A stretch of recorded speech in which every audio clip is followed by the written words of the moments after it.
remember being in a record store, a large record store in Australia. This must have been 1989. And there were posters for this group I'd never heard of before called INKS'S. And I was like, what?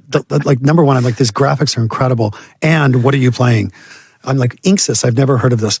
They were all over. It was a 2-story record store. I was looking up, all I saw was INKS'S and these incredible black and white and red graphics. And then they were playing this music. I was like, what the hell is this? Who's the singer?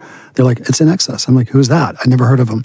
Of course, it was Australia. Of course, it was Michael Hutchence. I took so much from Michael Hutchence. And Strange Currencies is the song. I went back to him and said, listen, man, I lifted directly from you, especially the middle eight. This is you. That guy contains such swagger, such charisma.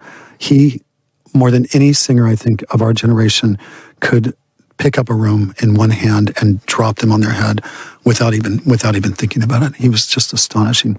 And I met him through Bono. They were very close friends. And Bono and I both took a whole lot from Michael. He was an incredible inspiration.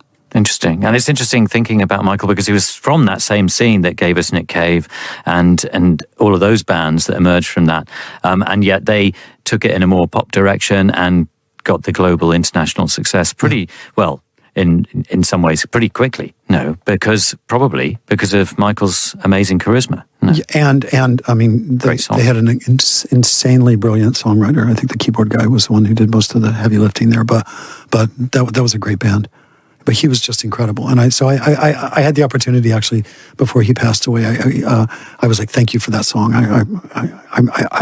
It was a new way for me to sing. I didn't use that kind of soul Motown-y kind of thing, and it's odd to me that it came through Michael for me to return to that, especially with Mike and Bill in the band and the references that they pulled in.